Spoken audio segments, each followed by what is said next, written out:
And okay, so this session, 24th of October 2020, part of Ethical Consumer Week, is titled Put Your Money Where Your Values Are.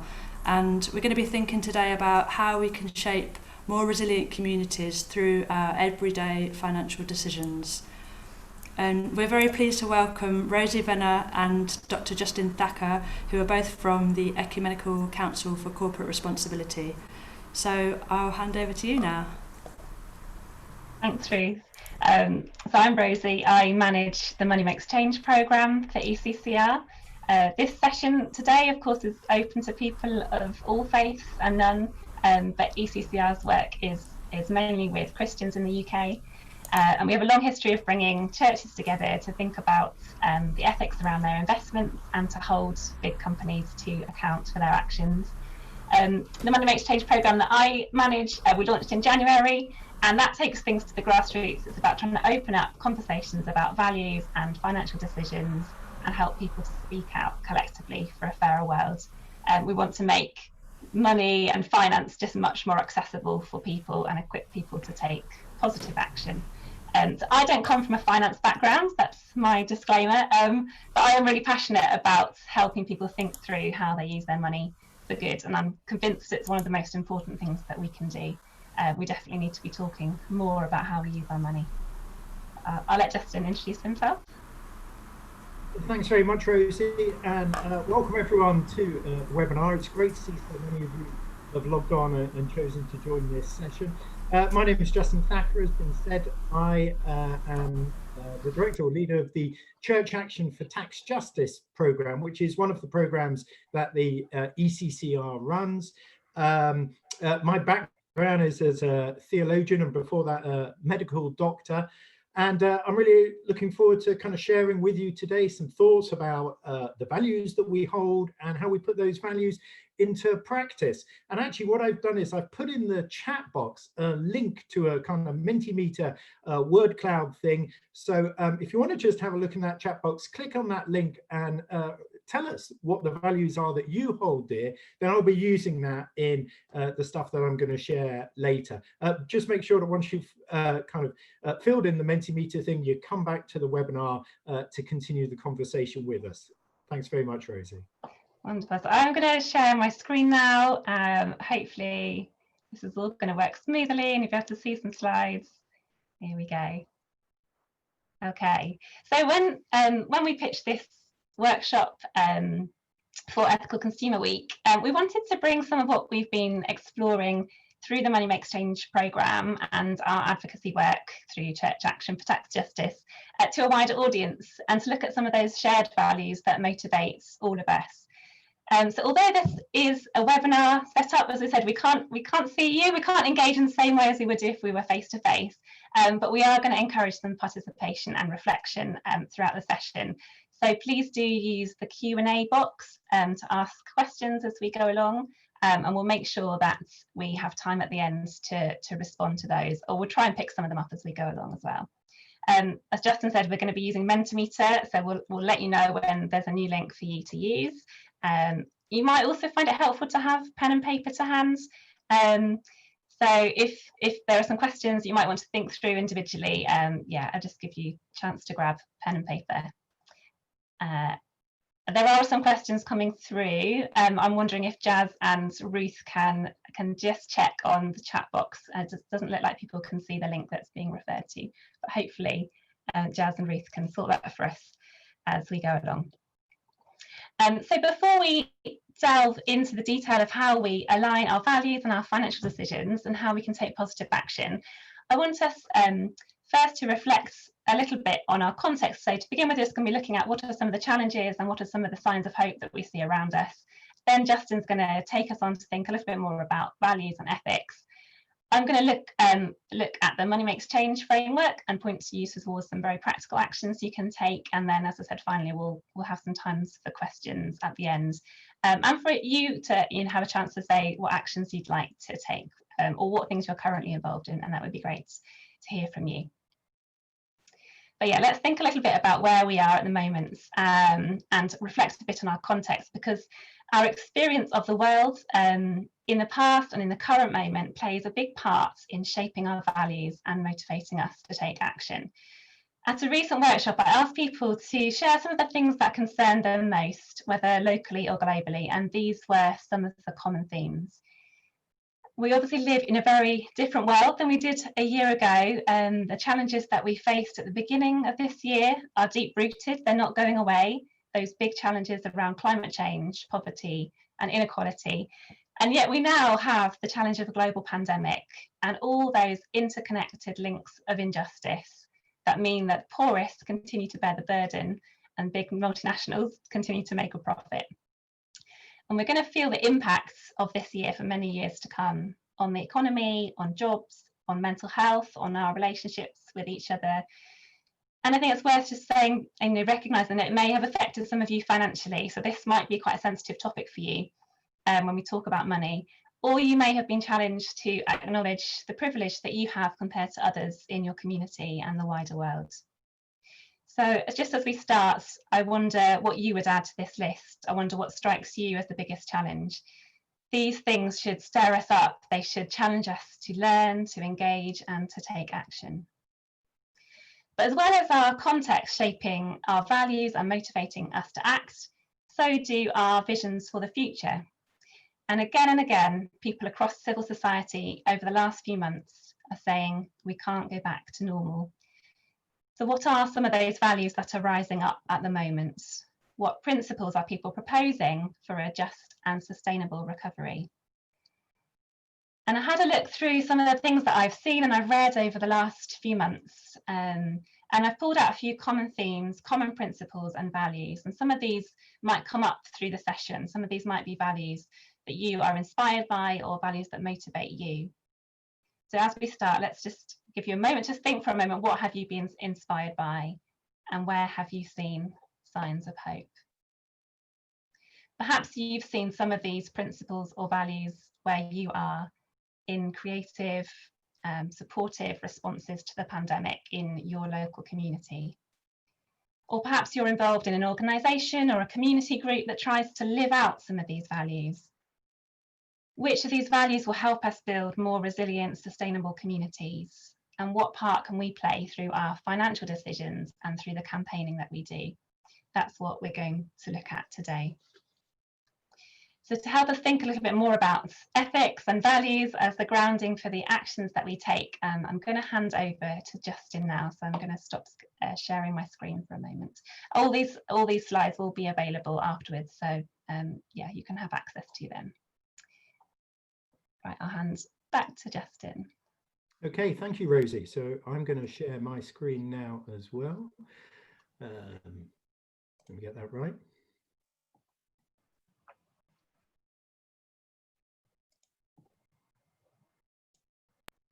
Great, hopefully you can all see that. So as I said, I want to begin by just asking this question. There we go. What are our values? And many of you have already been filling in the Mentimeter survey, which is great. Thank you very much. The link was in the, I think there was a problem putting it in the chat box, so it was put in the Q&A. And so hopefully you've been able to fill that in. But if not, just take a second now to click on that link in the Q&A and type in what are the values that are very important to you. Now, if this works, it is working, brilliant. These are the results. This is what folks have been putting in, and I love this kind of polling software. One of the things that it does is, so as people are putting in new values, they're just appearing on the screen here. Hopefully you can all see that. But one of the things it does is the more people that say the same word, that word gets bigger. Forgive me, I'm sure you're all familiar with that. So a lot of people, it seems, equality is a very important value. Compassion seems to be a very important one for lots of folks. Sustainability, care, social justice. I'll just give you a second to just give you a moment there just to look at what people have put in and said these are the values that are really important to them. Kindness seems to be making a run for it, and fairness. Now, and empathy, that's come on as well. Obviously, what we all know, though, is that although these are the values that we hold dear, it can be quite tough sometimes, can't it, living up to these values. I'm looking at this list now and I'm thinking it's brilliant. Imagine we had a society where everyone lived by all of this stuff that we've got here: care for the earth, love, acceptance, equity, wealth sharing, people over profit. This is brilliant stuff, guys. Okay. Well, let me just share briefly some of the values, and in fact, they're already on your list there, that are particularly important for me. I'm going to mention just three: equity, justice, and compassion. So equity is the first of those that, particularly in my work for Church Action for Tax Justice, seems to me to be very important. And we all know, don't we, the difference between equity and equality. If equality is about treating people the same, equity is about recognizing the differences between people and ensuring that we provide whatever access or services or support that folk need so that they have equal access to goods and services, but recognizing that because of different needs and so on, the actual provision may be different between people. So equity is one of the values that seems to me to be very important. But at the same time, I also think justice is very important. And I've deliberately kind of nicked the same slide from wherever I found it, because actually under this concept of justice, what's being said is that we've got to move beyond equity to a situation actually where we remove whatever the barriers are that are creating that inequity in the first place. And I do think that's really important. But actually the reality of our world is not all of the barriers that people face are, if I can put it this way, barriers put in place by humans. Some of them are natural. And for those, I think, therefore, we need to hold equity and justice side by side.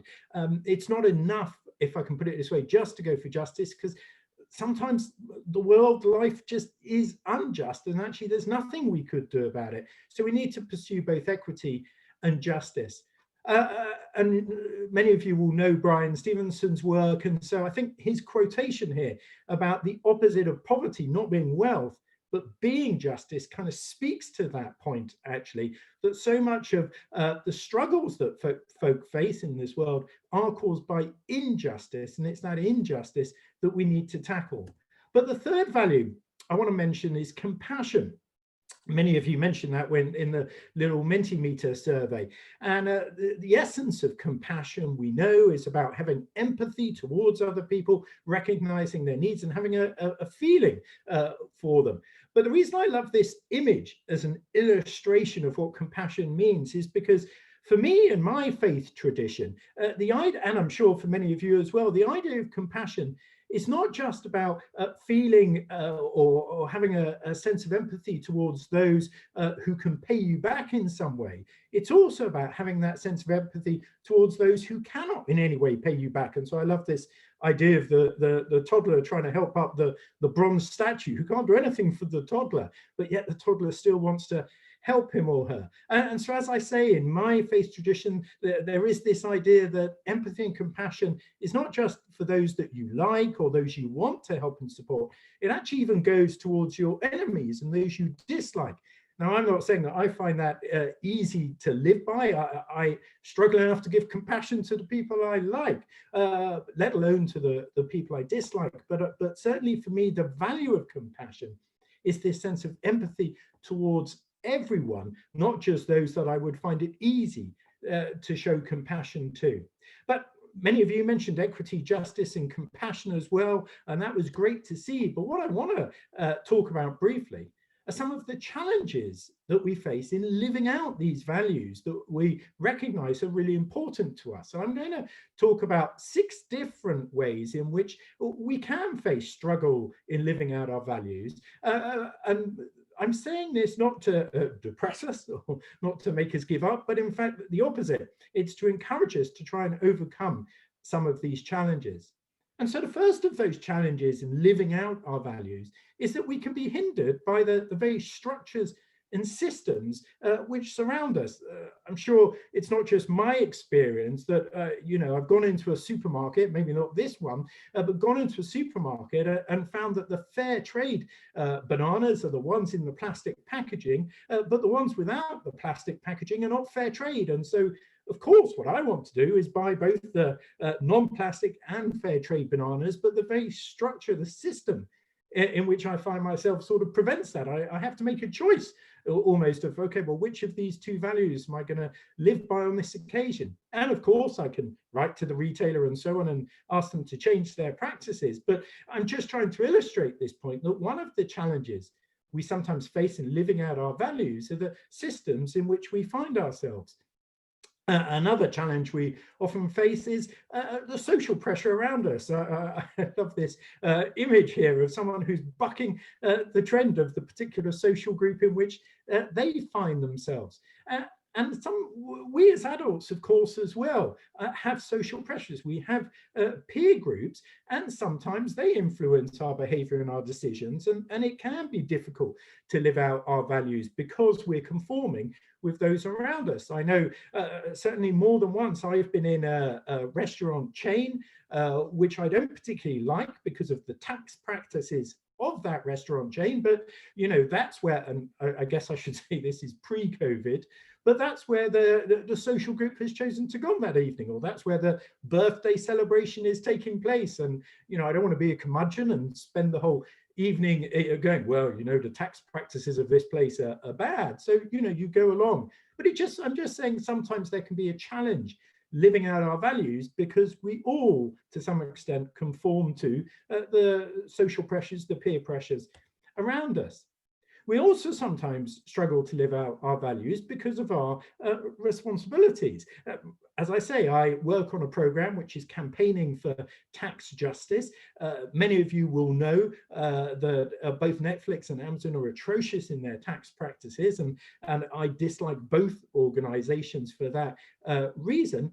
But I'm also the father of 3 teenage children. I live in a family, in a community, and I try not to be the patriarch, which says, you know, my word goes. And so in our household, we have both Netflix and Amazon. That's what my teenage kids want. So we're a democracy, at least on this kind of decision. Maybe hindered by our responsibilities, not the right phrase here, but you get that sense of we don't just live in isolation from one another, do we? We live in communities or family groups or whatever it is. And sometimes, therefore, living out our values can be a struggle because of the particular kind of family group or social setting in which we live. And feel free to challenge me if that's a form of hypocrisy later. Sometimes we're simply challenged by our own weakness of will. The ancient philosophers had a word for this, acrasia was the word. And as I look at this image, you know, I certainly recognize that temptation to go for the cake rather than the apple. For environmental reasons, I would obviously love to eat or live by more of a vegan diet. But the truth is, I love a bit of chorizo. I also love a bit of fish food ice cream from time to time. And so that kind of weakness of will, that inability to live up to what I want to live by, sometimes hinders me in living out the values that I have. And then there's also this idea of moral licensing. I find this especially interesting. It's an idea as if we have in our minds, or some of us have in our minds, a kind of scale, I guess, of the good things and the bad things that we've done on any particular day. And it's as if we have to get to a certain level of goodness, or at least the scale has to be on the side of goodness. And as long as it's on that side, well, then we're allowed a bit of bad behavior. I'm just going to show a little advert that illustrates this point in a very trivial way, but then I'll talk a little bit more about how actually this can be quite a serious issue. But anyway, I hope this advert works and you enjoy it.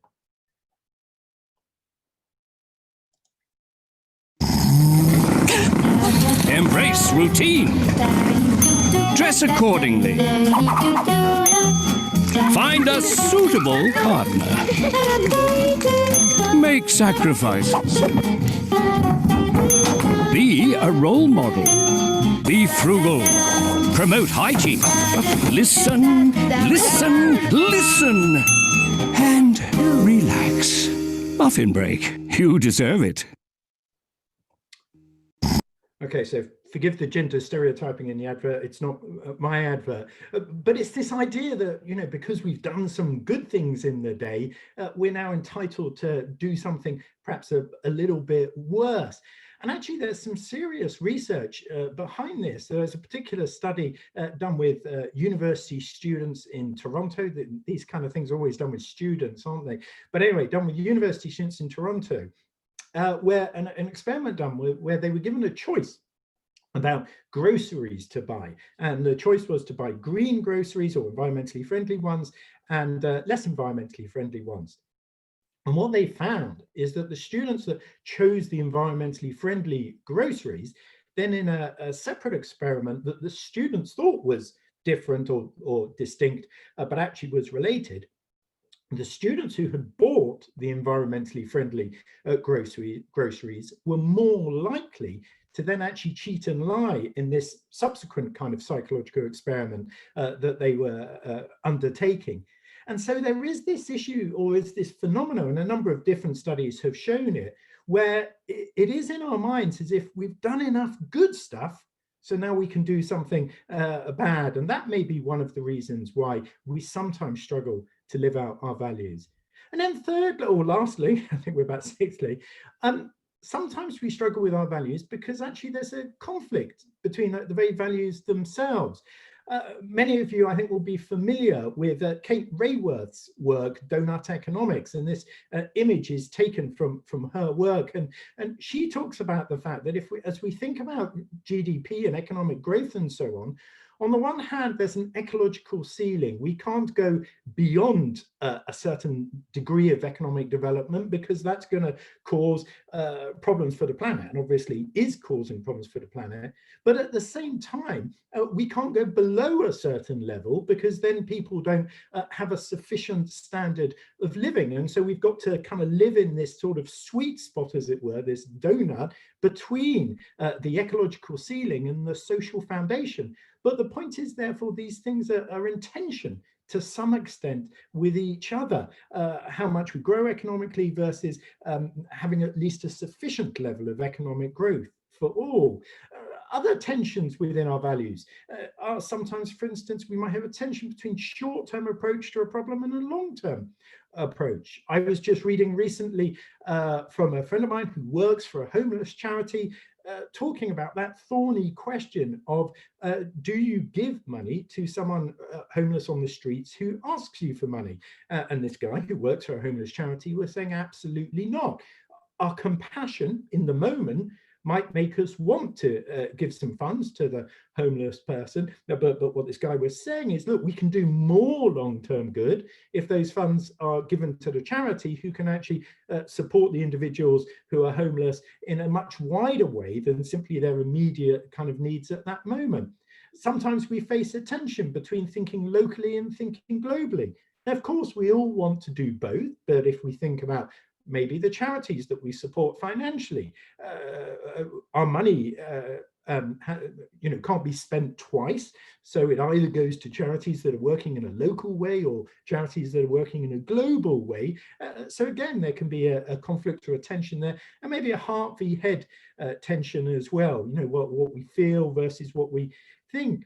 I think a lot of these tensions relate to actually the tension between addressing issues from a structural point of view and addressing issues in terms of direct support. The classic case of when someone is hungry, is it about feeding them or is it about asking questions of why they don't have access to food in the first place? Now, of course, it's both. But I'm saying in the reality where we only have 24 hours in a day, a certain pot of money to distribute, there can be tensions between these things that mean we compromise in one way or another. Now, why have I shared all this? As I say, it's not just to depress and think, well, it's impossible then to live out our values. No, not at all. I'm sharing it partly because I think being forewarned is being forearmed. If we know these are some of the reasons why it can be a challenge to live out our values, then being aware of that can maybe help us overcome them. But it's also especially for this reason. I love this quotation from Martin Luther King. Many of you will know it well. Because I think Martin Luther King was talking about societies, the world, but actually I think it applies to us as individuals as well, because the fact is none of us are morally perfect. And you see, the issue here is that sometimes, because we struggle to live out our values perfectly or completely, sometimes there can be an attitude of, well, if I can't do it entirely, if I can't, for instance, live an entirely plastic-free life or an entirely green life or whatever it is, well, then I'm just going to give up. You know, we find that, or maybe it's just me, but sometimes I find that, and it's helpful for me to be reminded that I'm not morally perfect, that because of the challenges I've just listed, I am going to struggle sometimes to live out my values consistently and coherently and completely, but the arc of my moral universe is bending towards justice. It's making progress. And so the issue for us is about taking whatever the next step, I suppose, in living out our values is, but giving ourselves a break at the same time and recognizing, look, it's a long journey. We're not going to get there just in one step. It's going to take time, but we are making progress. And as long as we're making that progress as individuals and then as communities, then that's a worthwhile thing. So on that note, I'm going to hand back to Rosie, who's going to take over now. Thank you very much. Thank you, Justin. So yeah, as Jada said, if you have questions as we go along, or you have comments, then please do use the Q&A box to do that. That will be really helpful for us, and we'll definitely make sure we have time at the end to have a bit more of a wider conversation around the things that you particularly want to hear more about. So yeah, thanks Justin. We thought that'd just be really helpful just to start there, because when we talk about money, there are some complexities and there's some tensions involved, and you know, we may feel a sense of shame about things that we haven't done, or you know, that we'd like to do and we haven't done yet, in terms of where we put our money and how we align our money with our values. But hopefully some of what Justin has said has been an encouragement that, you know, there are things we can do, and that's what this next part of the seminar is about some of those practical actions. So we're going to talk you through a framework that we use in the Money Makes Change work that we do with individuals and churches, and we've adapted it a bit for this session. This is where it might be helpful if you've got a pen and paper to hand. You might just want to grab that just to have a think through your own situation, your own financial decisions, and what you might like to explore further. But I'm just going to share my screen again so that I can share something. So before we go on to this next bit, I do need to share with you our disclaimer, because we are not financial advisors, and that's not the work that ECCR does. So although I'm going to flag up to you some really brilliant ethical financial products out there, they are just examples. They are not recommendations. So I'll just leave just a moment of silence for you to have a quick read of that. And obviously we're not going to be able to give individual financial advice, but we can help you, you know, with places that you can go to if that is something that you need.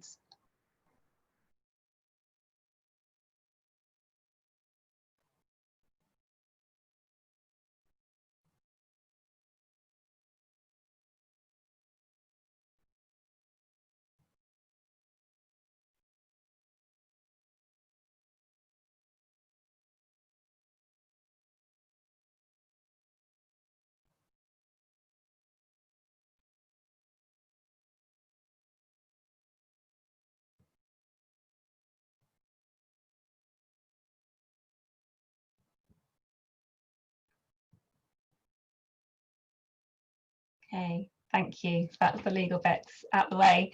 So we're going to be looking at 4 different action areas: ethical finance, spending power, speaking out, and learning and sharing. So if you have got some paper in front of you, you might want to split your paper into 4 and give each bit a heading, because there's going to be some questions to think about under each of these different action areas. And in the middle, you might want to put a word or a phrase that says something to you about your values or your vision for a fairer world. Maybe some of the thinking that we've already done and the things that Justin has said has prompted you to think about what your core value or what your core values are. So it'd be good to take a moment just to reflect on that. Under ethical finance, we're going to be looking at where is our money, in our banks and perhaps in pensions and investments. Spending power is all about ethical consumerism, something you'll be very familiar with. Speaking out is about advocacy and campaigning, and learning and sharing is about how we educate ourselves and involve others and hopefully grow the movement of people who are passionate about putting their money where their values are. So let's get to the heart of the matter. Let's talk about ethical finance. Where is our money and what is it doing? And this is the section that we're going to spend most of our time on. So in this section, you might just want to spend a moment and jot down or think about the following things that you have individually or with a partner or as a household. So your bank accounts, current accounts, savings accounts, perhaps you have an ISA, if you have a workplace pension, or a private pension, and perhaps you have investments. So just to give you a moment just to jot down, because that's the kind of thing we're thinking about when we're talking about ethical finance. And I think when we think about money and we think about values, we often go straight to thinking about what we buy in terms of products and services. But really, we need to start a little bit closer to home than that. We need to start with our choice of bank or where our pension is invested, because those things actually they really matter. Why do they matter? Let's have a look at some of the sums of money involved. So there's a huge amount of money in pensions in the UK. The Make My Money Matter campaign estimate that there is £3 trillion in pensions. That's a huge amount of money. I can't even really contemplate what that looks like. There's also a lot of money in savings. Just in ISAs, there's over £500 billion. That's not other savings accounts. That's not investments. That's purely just adult ISAs. And where it becomes a bit more obvious why it matters where our money is, this final statistic. Globally, the world's biggest banks have provided $2.7 trillion in lending to the fossil fuel industry. So that's since 2015. So this is vast sums of money in our bank accounts, in pensions, in investments that are being invested in things that are harmful for people and planet. And David Attenborough has been speaking out about this recently. Perhaps you heard him say this quote. I've seen it going around on social media, and that's great that I think more and more people are waking up to the fact that that our money is not doing what we think it is, or we need to really be taking a much closer look at what our money is doing. And of course, it's not just about fossil fuels. The money in our pensions and our bank accounts could be invested in many sectors that run contrary to your values. So it could be tobacco, it could be weapons and the arms trade, gambling, industries that are involved in deforestation, in land grabs and destruction of sacred sites for Indigenous people. The list kind of goes on and on. And there are other ethical concerns as well around how companies operate, companies that are financed through investing through our banks and through our pensions. So there are issues around tax avoidance, lobbying and workers' rights. And all of these things have an impact on communities, whether that's our local communities or communities around the world. So let's start first with banking, because I think this is actually the most kind of accessible bit of the conversation, because most adults in the UK have a bank account.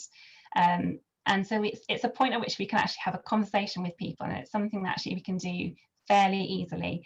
So I want to show you a video about ethical banking from the Switch It campaign, which makes the point really clearly. So let's hope that this video is going to work. It might just take a few moments.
So how do we choose an ethical bank? Where do we start?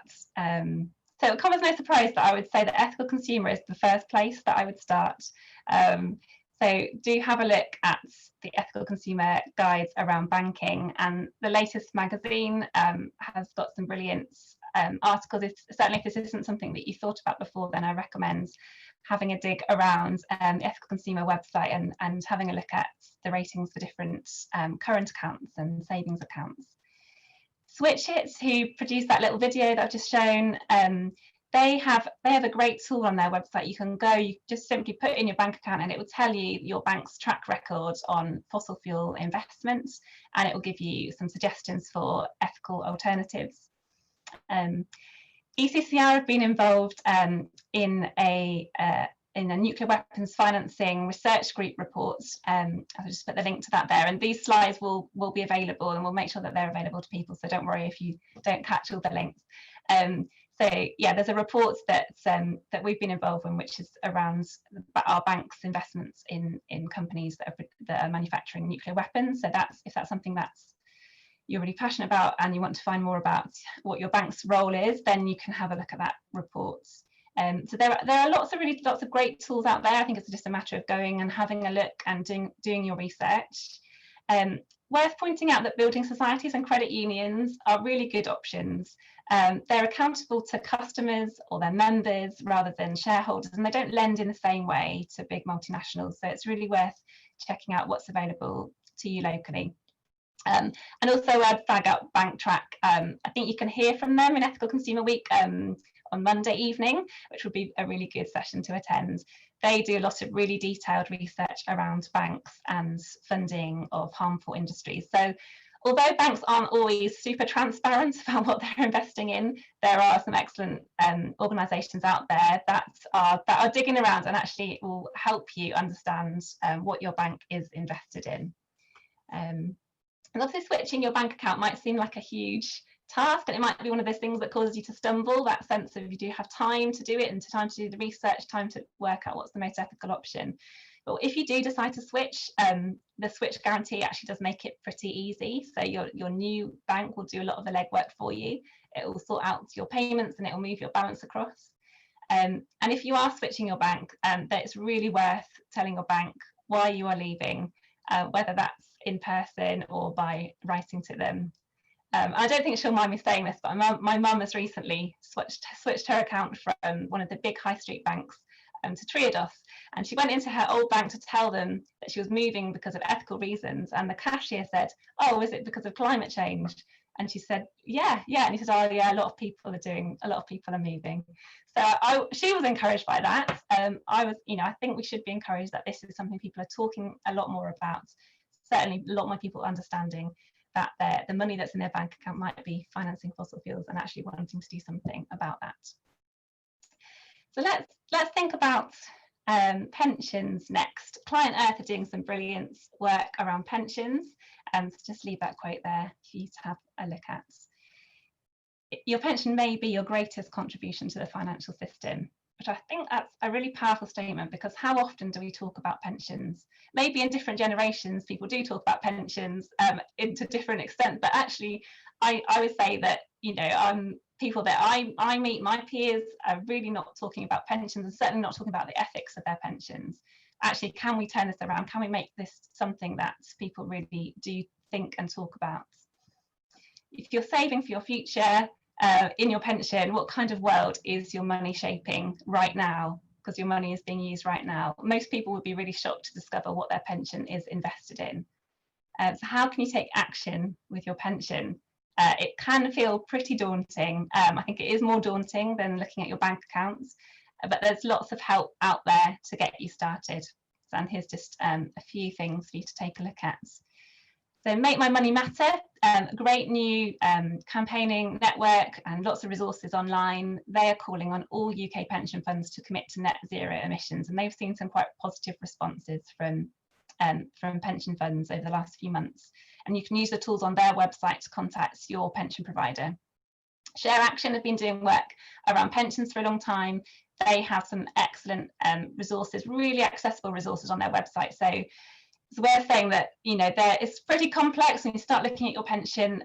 Some people have more options than others. Some people have options to move into ethical funds in their workplace pension, and some don't.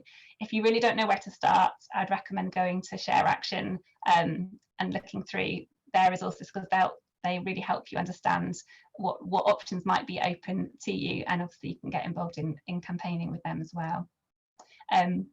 Good with Money, a website I didn't even know about a year ago, but I read it all the time now, because they have lots of very, very helpful guides, not just around pensions, but around investments and current accounts and savings accounts too. They've got a great guide to pensions, which looks at and rates lots of different pension providers. And obviously there's ethical consumer resources as well. So again, there's lots of information out there, and we just need to be having more conversations about pensions, even though it might feel not the most exciting topic to talk about. If those of us that have an option to switch to an ethical fund can explore that, I think that will have a really big impact. We also just need to be a little bit wary, and this is where some of the complexities come in, is that we can't always assume that because a pension fund or fund option is branded as ethical, that it's invested in things that you are happy with. So that's the difference between a fund that simply screens out some of the harmful sectors.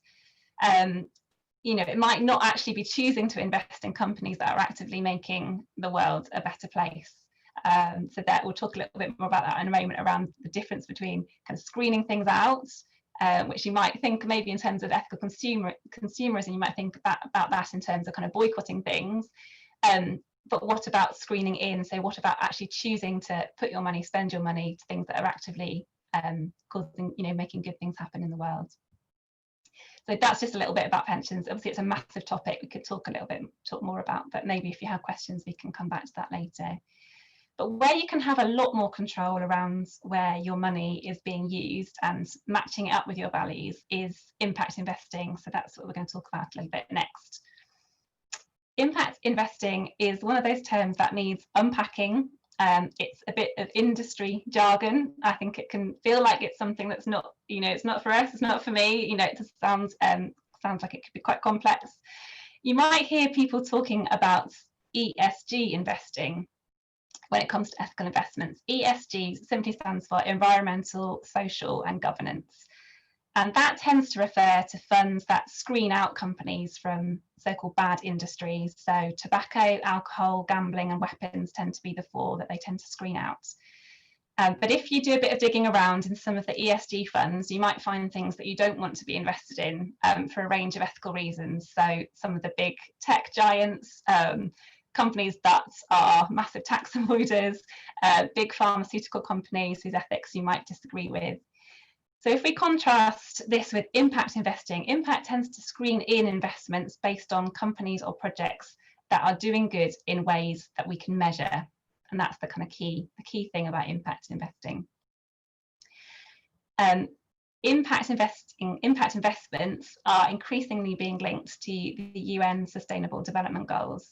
And that's how those funds tend to be measured. So if a company is working towards one or more of the SDGs, then we can argue that it's having a positive impact on the world. And it's a way that you can compare different funds as to how, you know, how many of the SDGs are they targeting or are they involved in. But there's a massive gap in financing the targets in the Sustainable Development Goals, some of which will need to come from private finance. So impact investing is seen as increasingly important, and that's why it's something that we talk about at ECCR, because I think you don't have to have a lot of money to be involved at all. You can start with as little as £5 or £50, but obviously understanding where your money is going is really important. So there's just a little bit to flag up here around exploring impact investing. It can range from the really small scale, as I said, so you might want to invest in a very local community project, or it might be something, you know, funding and putting your money into a fund that has a global reach. I'm going to mention some of the examples that are out there. They're just examples, they're not recommendations. And as I said, you can start very small. You could just put £5 into some of these. So some of these names you may recognise: FX, Energize Africa, Triodos, the big exchange. I think actually there's seminars coming up this week where I think most of those people are going to be, organisations are going to be represented. So if this is something that interests you, then do check out what's happening later in the week. So very briefly, FX is a UK not-for-profit social impact savings and investment platform. They've got some really brilliant opportunities to invest in renewable energy, in sustainable transport, affordable housing, and much more. And it's really exciting looking through their platform and seeing all the things that you could potentially get involved in. Energize Africa, that's a collaboration between FX and the Dutch crowdfunding platform Lend a Hand. That's quite specific. In that through that platform, you can invest in companies that are providing home solar energy across Africa. And again, you can invest small amounts. You can invest as little as £50 in Energize Africa. Triodos launched their crowdfunding platform in 2018 to make it a bit easier for their customers to find opportunities to invest in positive ways. And finally, the big exchange, that's something very new that was launched earlier this year. That's a collaboration of a number of organisations, including the Big Issue Foundation, which you'll be familiar with. And you can invest in funds through the Big Exchange, which are measured against the UN Sustainable Development Goals, as I mentioned earlier. If you're interested in doing something with your ISA, then both Triodos and Big Exchange have stocks and shares ISAs, and it's really transparent what they're invested in, so that might be something to look at. But yeah, as I said, I think all of these organisations are doing things later in the week. I think it's on Friday afternoon, so do have a look. And if you've got technical questions around investments, I'd recommend going to that session and asking them rather than asking Justin and I. Oh, we can help more in the kind of theoretical and like thinking about your values, but I think technical questions about investments are probably best going to the professionals about that. If this is something that you want to explore, then obviously you can do your own research, and it is really easy to get started. If you have large sums of money to invest, or you're particularly worried about risk and where to start, then you probably want to speak to a financial advisor who will help you kind of match up your values and to help you identify funds or platforms that you might want to invest in. So that's, I've just put the logo there of UCSIF, that's the UK Sustainable Investment and Finance Association. They are a membership organisation for people in the finance industry who are committed to sustainable finance in the UK, and they have a directory of financial advisors who've got experience with ethical investments. So that might be a starting place for you. They are self-selected members rather than, it's not an accredited organisation, so you just do need to tread a bit carefully and ask a few questions and just check that the person that you're speaking to understands that your kind of values and the things that you want to invest in. But that's a good place to start.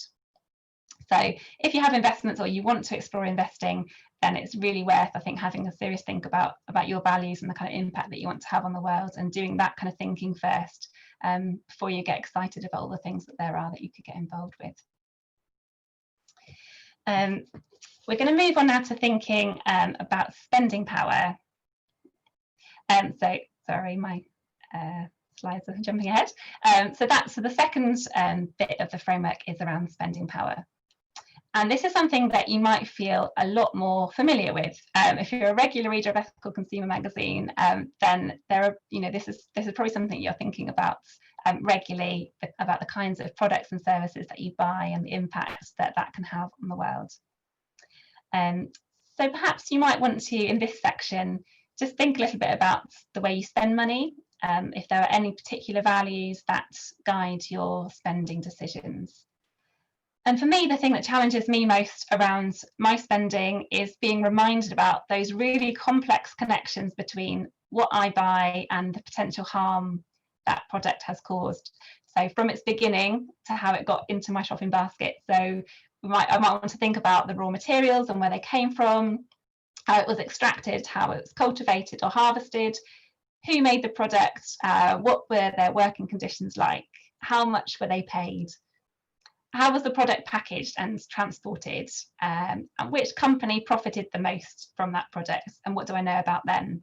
Do they pay their taxes? Do they treat their employees well?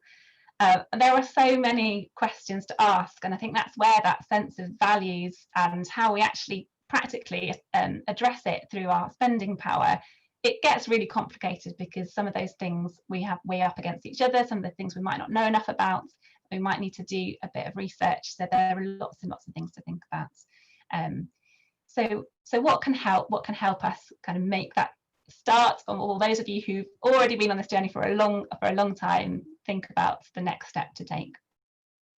So in the Money Makes Change programme, we've been exploring the concept of a financial footprint, and we find that people are quite familiar with the idea of a carbon footprint.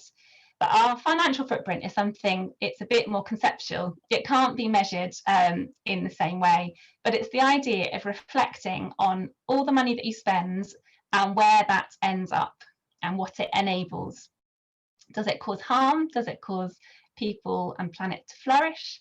You know, what impact is your money having? And if it's your vote that you're casting, I love this. Every time you spend money, you're casting a vote for the kind of world you want. If it's your vote for the world you want to see, what is it shaping? So an exercise that you might find helpful at a later date is to sketch out your financial footprint. So actually, write down the categories, think about the amounts of money you spend in different ways. What are the things that you spend money on, and what do you know about the ethics of the companies that you buy from? And I think it can be a really helpful way of identifying where you want to take action next, and you will start to see some of the complexities involved. I'm not going to linger too much on this section, because I think for this audience, you're probably really well versed on spending your money in line with your values, but just a couple of points to make here. Again, make use of Ethical Consumer, make use of the shopping guides and the company profiles to do your research when you're thinking about different bits of your spending. Also get to know about different company structures and what they say about a business's ethics and values. So do you know which social enterprises, cooperatives or B Corps are operating in your local community, and how could you support them? How could you champion them? And finally, think a bit about the circular economy and your role in that as a consumer. So the circular economy is about a radical transformation of the economy in manufacturing and spending habits. It's about designing out waste and pollution, keeping products and materials in use, and regenerating natural systems. And there are lots of different values obviously embedded in all of that. So we can play our part by thinking really carefully about our spending, supporting businesses that are moving towards a circular economy, and putting pressure on those that aren't. And there are some brilliant initiatives which mean we don't actually need to spend money on new things. And I think this can be part of our role in helping shape more resilient communities. Lots of really practical ways that people are getting involved in, for example, peer-to-peer sharing of DIY tools or gardening equipment, rental schemes for toys or for children's clothing, and repair cafes, so where you take along broken electrical equipment and get it fixed. And then of course good old-fashioned charity shops. So you may well be involved in some of those things. If not, find out what's going on near you. So we've looked at ethical finance, and we've looked at spending power. Obviously those are very practical things that you can do around where your money is invested and where you spend your money, but it's only part of the picture. If you had to think about something that's changed for the better in recent years, perhaps a company that has responded positively around its environmental impact or how it treats its employees, it will be because people campaigned. It won't just be because people made a decision around their spending. It will be something that collectively happens to change things. And so there are lots of obviously tactics we can use. And I'm going to hand over to Justin now to speak a little bit about this speaking out section about campaigning and advocacy, obviously from his experience on tax justice. Thank you very much, Rosie. And I think you're going to do my slides for me, aren't you, Rosie? There we go. I'm going to talk a bit about how we link the values that we hold to kind of campaigning activities in which we might engage. And it'd be great to hear your feedback and thoughts on this when we finish shortly. So it's been said, I stole this from someone else, I can't quite remember who now, but there are 5 functions of civil societies. Part of it's about generating new information or new ideas. Sometimes it's about direct policy engagement with parliamentarians or civil servants. It's partly about public engagement, and that's actually really what I'm going to talk about more. And within that kind of frame of public engagement, we're talking about trying to broaden the amount of support for an issue. So there's an issue you particularly believe in and you want to just increase the number of people that support that issue. It's also about deepening commitment. It's not just about breadth, it's about depth, it's about depth. It's about deepening the commitment to an issue. How do we go about encouraging people to be more committed to whatever the issue is? And sometimes it's just about providing information, provide tools so that those people you connect with have that information to then go and do something with it. The 4th function is around technical support. Often that can be provided to different groups, and there's a function around strategic coordination. But let's go back then to this public engagement one, and with the next slide, Rosie, what I want to talk about are the different kind of values that we have. So various people have done some research into how our values connect with the kind of causes that people campaign for. And this research has suggested that there are sort of 2 broad groups of values. And the first group here is what is called intrinsic values. Now, these are values that people hold, and they're often referred to as self-transcendent values, because what they're about is kind of almost extending the concept of who you are, or thinking about your relationships with other people and demonstrating a value of care and compassion for other people. So these intrinsic values include things like compassion, fairness, equality, justice, where you can read the list there. And it was interesting, actually. I think when it comes to the Q&A session, we'll go back to my little Mentimeter survey and show the sort of final results. But I can tell you the value that came up most often, this little group that we've got here today, was compassion. That was the most frequently cited value. And there it is, top of the list of this set of intrinsic values. But then there's also this list of so-called extrinsic values, which are much more about, if I can put it frankly, thinking of yourself and how to expand your influence and your status and so on. So it's about power and control, popularity, influence and ambition. And folks listening to this might think, well, those aren't really values, are they? But nevertheless, they're called extrinsic values. But if I can have the next slide, Rosie, because what's been shown in this kind of values research is that, firstly, and this is the good news, values do drive actions, especially those kind of intrinsic ones. The people who hold the values of compassion and fairness and justice, they do tend to behave in different ways to other folks. So values are important. Actually, sometimes we can think it's just about trying to get people to behave differently. Actually, it's just as important to get people to think and feel differently. Values matter. But the second thing, and this is really what I want to come on to, is that there is this research that suggests if we sort of trigger an intrinsic value, then actually it seems to sort of light up all the other values in that group. In other words, if you're campaigning for an issue, you're trying to broaden or deepen the support for an issue, then one really effective way to do that is to appeal to values that are related to that issue. So appeal to the value of compassion or the value of fairness or the value of justice.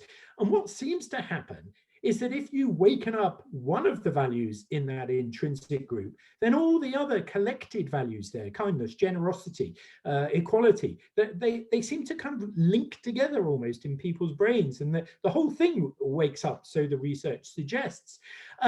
But also, therefore, if we trigger an extrinsic value, this is the third point here, those values of power, control, authority, wealth, and so on, then it's almost as if we've got 2 parts of our brains, or 2 sections, the intrinsic value section, the extrinsic value section. And if we waken up through our campaigning the extrinsic value section, then what happens is we kind of shut off or shut down the intrinsic value section. It gets decommissioned in some way. And so this is, if you think about it, highly relevant to public campaigning when you're trying to broaden and deepen the support for a cause. Because what it suggests is you've got to be really careful in your campaigning not to make appeals to those extrinsic values. And in a minute, I'll give you an example of what that might look like in relation to tax justice. And then fourthly, I found this research fascinating. Communicating the value can actually be more important than communicating the cause. So a study was done where simply people triggered by talking about the value of compassion. They didn't mention disability at all. They just mentioned this value of compassion, and then simply asked the question, would you be willing or more likely to support, and in this case it's a disability charity? And what they found is that simply by communicating the values, these intrinsic ones, then actually that seemed to sometimes have more of an impact than, for instance, talking about the statistics related to a particular issue or cause or whatever it is. So don't underestimate the value of your values in campaigning and advocacy work. And then the last point simply was that even with folks who seem to be motivated by extrinsic values, using intrinsic values to appeal to them is more effective. So if we can go to my last slide, no, not my last, but this one. Let me give you an example of this. So I work on campaigning for tax justice because I want to see a fairer world. And here's kind of two examples, I guess, of how you could communicate the message of tax justice. The first one is an intrinsic appeal, and Rosie, if you could click on, hopefully some words will highlight. Yeah, you can see on that intrinsic appeal that there's a series of words that are used there, which are kind of trying to trigger these intrinsic values. Words such as compassion and justice and public and communities and fairer and everyone contributes and common good. These are kind of trigger terms for a set of intrinsic values. In contrast, below that is what we might call an extrinsic appeal. It's still on the issue of tax justice, but this time it's using words and phraseology that probably is going to highlight those extrinsic values. You pay, you enjoy. It's very individualistic. Those people, there's a division between you and the other, the economy and fighting. And as I say, what the research suggests is that even though that second one may look like it's a good way of supporting, in this case, the tax justice cause, actually what's far more effective for all kinds of people is going for that kind of intrinsic appeal, appealing to values such as compassion and justice and so on. Now, what I've shared with you here is research that comes out of the Common Cause Foundation. There's a link at the bottom of the slide there. Just let me finish with this, just so that you might think, oh, Justin, that's confusing. Well, not confusing, but throwing a spanner in the works. But I just want to say, there's also some evidence, and it's on this other link, campaign strategy, and the article's mentioned there, strategic reasons why values matching is a good idea. There's some evidence from some people that actually there is a place for making extrinsic appeals effectively with extrinsic people. So I'm just throwing that in as a qualification. I wish life was simple, but it's not always, to say that some people doubt the kind of research or question the research produced by Common Cause Foundation, and that they think it's not quite as simple as that. But nevertheless, I share it with you, and certainly in our work in Church Action for Tax Justice, what we're trying to do is make those intrinsic appeals for a fairer tax system, both nationally and globally. I'd love to chat some more about this when we get to the Q&A time, but I'll hand back now to Rosie. Thank you. Thank you, Justin. And I think that's just a really helpful way of thinking about how we speak out on these issues that we care about, whether that's individually or through the campaigning that we do. Really worth thinking about how we communicate our values, how we tap into what other people's values are as well. So thanks for that, Justin. This final section, which I'm going to talk very briefly on because I want us to have time to explore your questions, is around learning and sharing, because as we look at how our finances and our values align, it's a constant learning process and there's always more to explore. So in this final section of the framework, we encourage people to think about your own learning and development and the things that you want to find out more about, but also how do we grow the movement of people who are aligning their values and their financial decisions. So think back to how you spent your money 10, 20 years ago. I expect there are things that you have changed and things that you do differently now because of what you've learned or because of the growth and availability of ethical projects or campaigns that you've been involved in. And I've got another Mentimeter link to share now. So I'm just going to do that, and we can do that while I'm just doing the last bits. Sorry, I knew that it would do this. My PowerPoint's going to get very slow now. Let me see if I can skip this bit and come on. Sorry, when I get my PowerPoint's just frozen, so I'll put that bit into the chat in a minute, but I'll just move on to the next bit. Hang on a moment. Okay, I'll come back to that in a moment. So think about the things that you want to think that you've learned. Maybe you've learned things that have been different for you in your spending choices, and think about what are the things that you might want to explore next. And if I can get the Mentimeter bit to work in a moment, I'll post another link to that to think about what action you might want to take. And imagine that amongst this audience, there are many of you who already bank with an ethical bank. You already think carefully about your spending choices, and you're speaking out on issues that matter. And we need more and more people doing that. And we need more people making choices with their finances that signal to companies and to government and policymakers that there are people and communities that are passionate about doing things differently and that things are changing. So we can start modelling the world we want to see, but we need other people to join us in doing that. And so that's why this final bit of the framework is called Learning and Sharing, because all of us have a role to play in encouraging others and sharing the story of the choices that we've made, the things that we've learned, and helping others to take action too. And that's the kind of thing I think which will help grow the movement. So who could you talk to? Family members, friends, colleagues? Where do you have influence? Ethical finance and spending is obviously not just for individuals, it's something for our organisations and our institutions to consider too. And that's why at ECCR we do a lot of work through churches, because it's not just about our individual finances, it's also about the collective wealth of the church and where that money is invested and spent. So in all the institutions and organisations we're part of, there's a huge amount of money involved there. So you may be aware that there's a big movement for divestment from fossil fuels going on in faith communities, in universities and in local councils.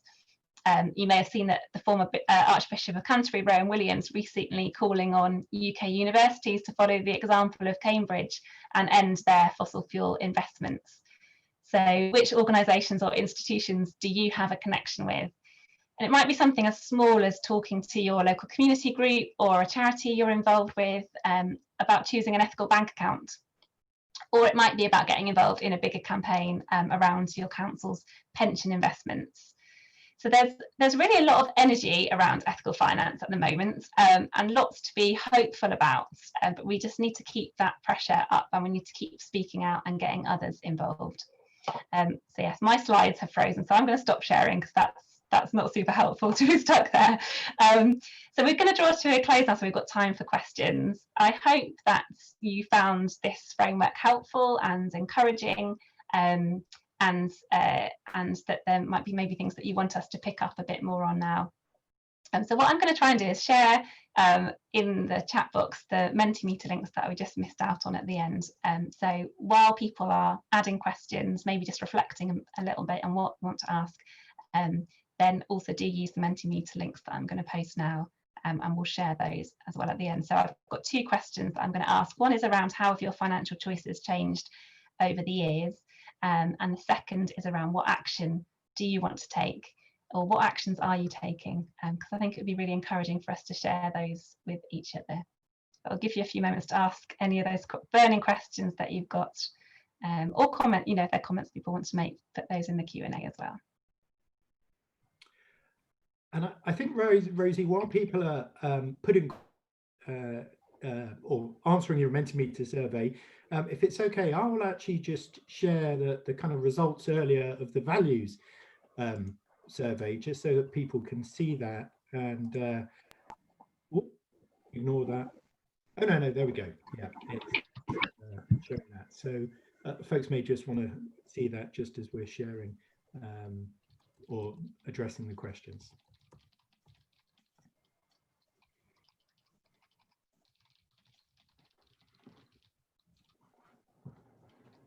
Thank you for all those answers.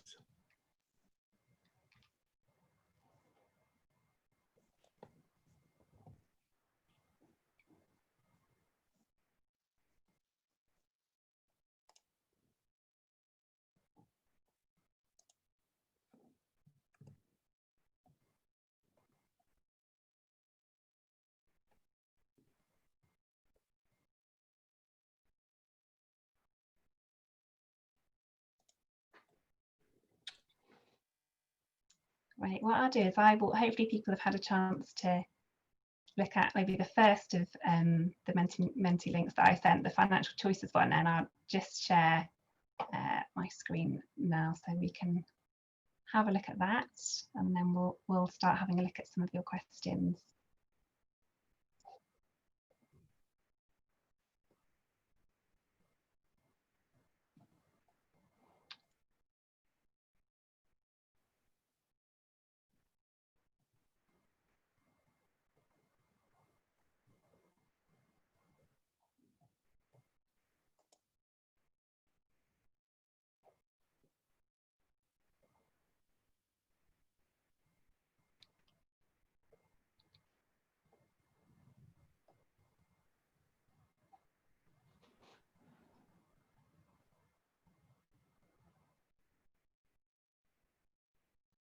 So here are some of the things that people have said around how their financial choices have changed in recent years.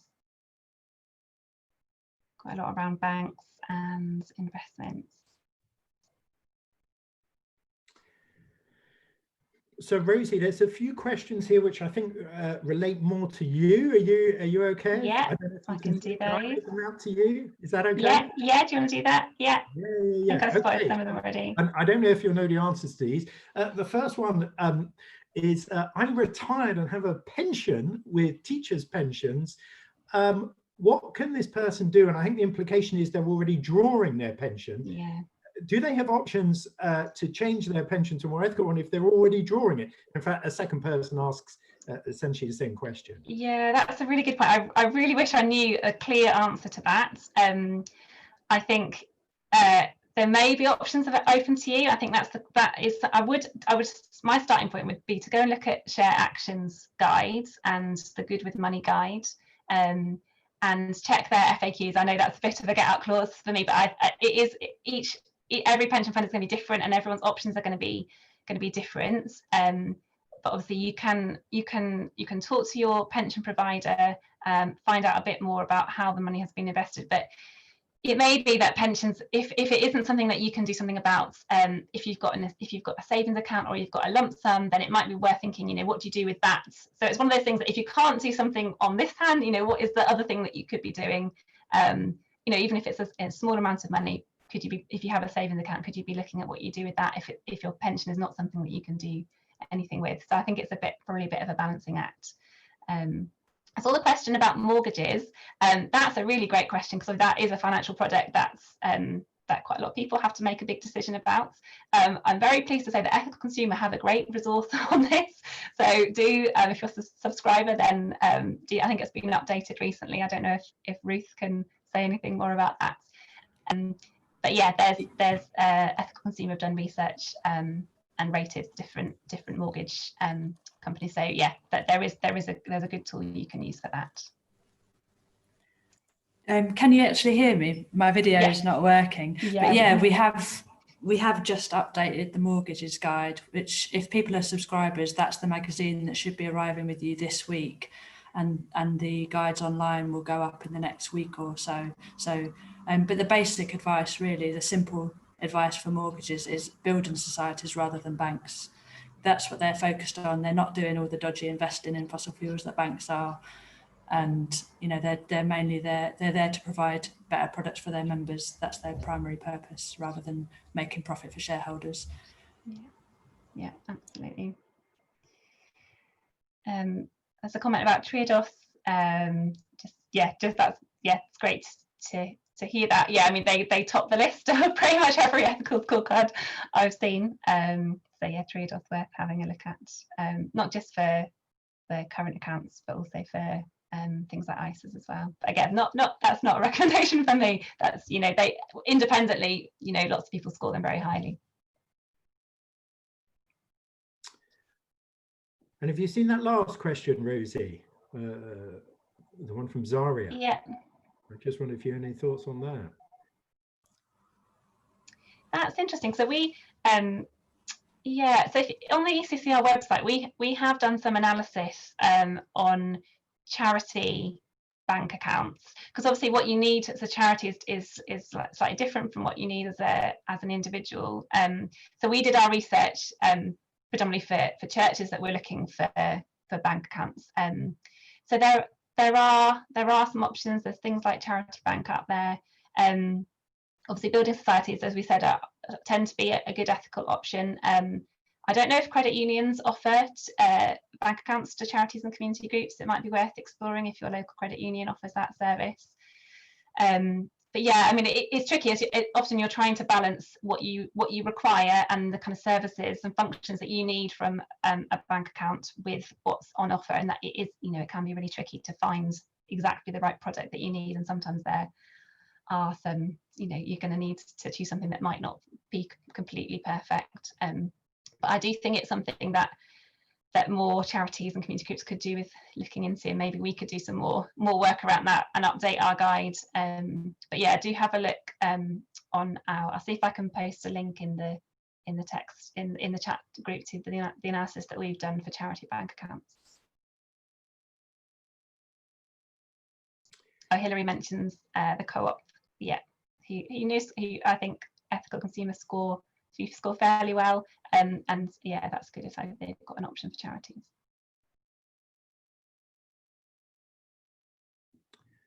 Can I just say on that as well?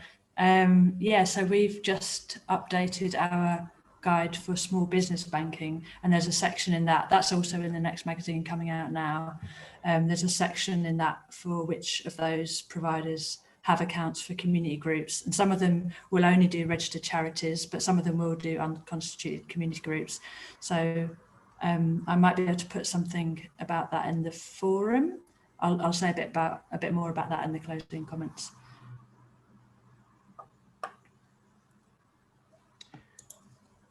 Just while folks are filling in your Mentimeter and thinking if they've got other questions, I was just going to tell you my little story about Triodos, which again is not a recommendation, it's just an example. But I had been due to fly to Armenia for my brother's wedding back in June or wherever it is. Anyway, flights were cancelled because of COVID, and I'd been trying to get the money back, you know, from the flight agency for 4 months or whatever it is, and that, you know, I wasn't getting the refund, I wasn't getting a reimbursement, and I just went to Triodos and said, can you do anything about this? And within 24 hours I had the money back from Triodos, who effectively said to me, we will now take it up with the airline and get the money back to us, but here you have the money back immediately. So that was just my example. Very good customer service from Triodos as well. So but not a recommendation, just an example. I'm just going to share the actions that people have said that they would like to take, because that would be great to encourage each other. Sorry, it's being a bit slow. Here we go. Oh, brilliant! Lots of things people are saying around switching banks, pension. Yeah, great to see people thinking more about pensions, how they communicate. This is great. We'll try. I'll make sure that Ruth gets a copy of all these actions, so that it might be worth sharing some of these in the forum to encourage other people who haven't been today. Can I just pick up on one of those points, Rosie? Someone just said, you know, I can't remember the phrase, but it's disappeared from the screen, but it was about encouraging others without being preachy. And I think you're absolutely right. There can be a kind of a sort of certain tone used sometimes, can't there, around ethical consumerism. But I think the best way to do it is just to share stories, and just say, I've switched, and here's what I've done, and I'm not sort of telling you have to, but that's why I like to share my story about the Triodos reimbursing me, because actually that's just very good customer service as well. But I think just sharing stories is often a helpful tone in a way to do it. And but you're right, there is that tension with sometimes sounding preachy. Yeah, I think it's just worth sharing that story, because certainly with something like pensions, if people just aren't maybe just not talking about it. And I worked in a charity for 8 or 9 years, and we didn't talk about pensions, and yet the stuff that we were working on as a charity were directly related to the stuff. Our pensions through our workplace are invested in things that are completely counter to the things that we were working on as a charity, and I just don't remember any conversations happening around that. So yeah, just think, start the conversation if you can. And also, I did just notice again, it was one of the comments there that scrolled on. I think someone said, I'll ask my college or look to my college. But obviously, there's stuff that you do in your own home. But if you're in an organization, or maybe you're a student or work in a school, whatever it is, you could also, for instance, ask questions about those who make these decisions about, for instance, in those kind of settings, who's providing our energy, and obviously encouraging whoever makes those decisions to switch to a renewable energy supplier.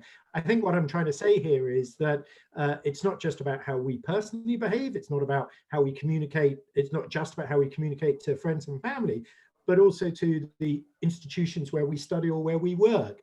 We can ask those questions as well and encourage them in a different direction. And particularly with renewable energy suppliers, it's often not that your costs will go up. Sometimes the costs will go down. So the institution, the business manager, whoever she is, may be interested in making that switch anyway.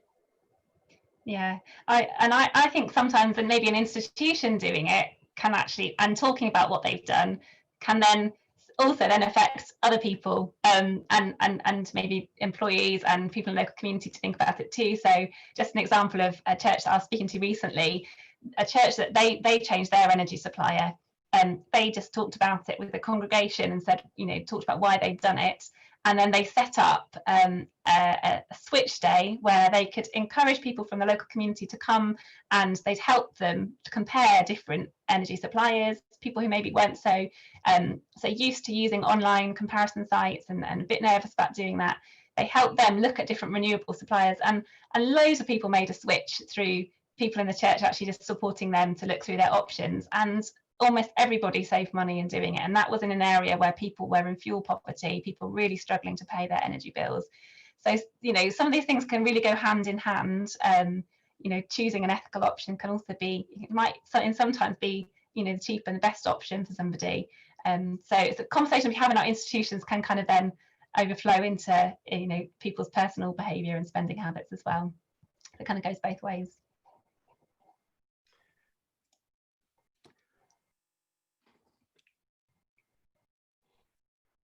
I think our time is almost up, isn't it, Rosie?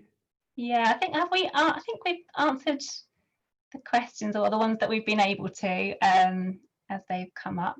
So that's good. If anyone has any burning questions, you probably just have a little bit of time to do that.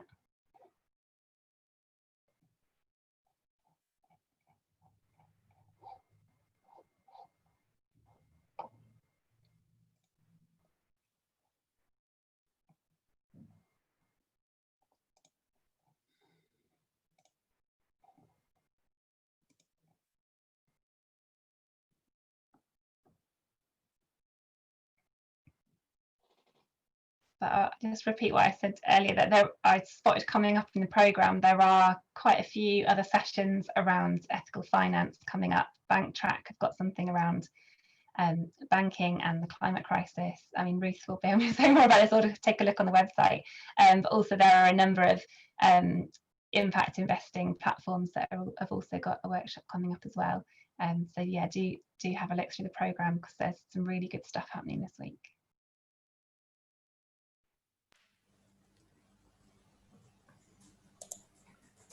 Were you going to close off then, Rosie? Shall I finish? Should I just let me just stop sharing this, because I just got one final slide which has got our contact details on, and then I think Reese's got a few things that she's going to say as well.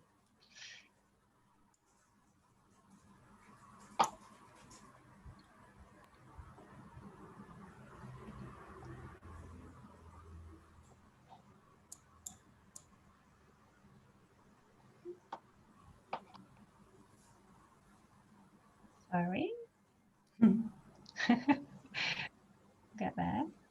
Would you like me to start with the closing comments? And yeah, do you want to do that, Ruth? Because my sure. My slides keep freezing. So thank you very much, Rosie and Justin. That was really interesting. And I think Mentimeter was a really good tool to use. That's brilliant. I've not really seen it in action before, but it's so good to see everyone's comments, which we will be able to share. We'll put some of the things in the forum, which you can access in the ticket holders area of the website, and also the final closing session on Friday will draw on things like that, so maybe some of the comments will end up in there.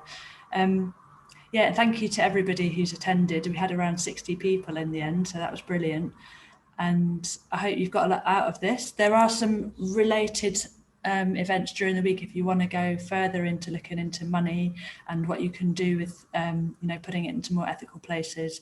On Monday night at 7 there's a session about how banks fund the climate crisis, and we've got Bank Track coming to that, which is a great organisation that we use in some of the stories that we put into our database that make up the scores that we give to the companies in our guides about what banks are investing in. We've also got on Friday at 2 o'clock a session on investing with FX and Web, which I think, and Energize Africa as well, which are a few organisations that Rosie mentioned earlier.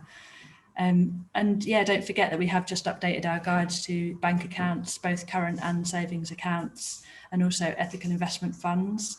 Those should all be live on the website now, I think, for subscribers. And even if you're not a subscriber, you can read the guides. You just can't see all the information about all the stories behind the company scores. And the magazine that's arriving this week with subscribers has updated guides to pensions and mortgages, insurance, home insurance and car insurance, and accounts for small businesses, which includes charities and community organisations as well. I think as well, we've also got a section on independent financial advisors, if people are interested in that and need their help, and in investment platforms, and also a web-only guide that won't be in the mag, which will be updated in mid-November, is about ISA accounts, savings accounts. So yeah, don't forget you can continue some of these conversations if you want in the discussion forum under the news tab or category. There's you'll find topics for each of the sessions during the week, so you can go into that topic and continue the conversation. And we've also got the cafe sessions on Monday, Wednesday and Friday at 12, where you can chat to people in smaller groups. Yeah, and if you've got any feedback on what made this session work well or what could be improved, please do make a note of it, because we'll be sending an evaluation link around by email at the end of the week, and it is really useful to get your feedback. And if there's any actions that you'd like to take forward that you haven't already shared in the Mentimeter chat, make a note of them as well. We'd love to hear about them in the evaluation as well. There's 6 more days to go of the conference, so we really hope we'll see you in another session. I think that's all I had to say. I don't know if the speakers want to have any final thoughts, any final comments before we wrap up. No, just thanks for having us then. Yeah, thanks everyone for your comments and questions, and I hope some of this has been helpful. And yeah, any of you that are involved in local churches and you want to do something, let us know, because we'd love to come and support you with that. Yeah, please get in touch. Yeah. Okay, thank you everyone, and see you soon. I'm going to close the webinar.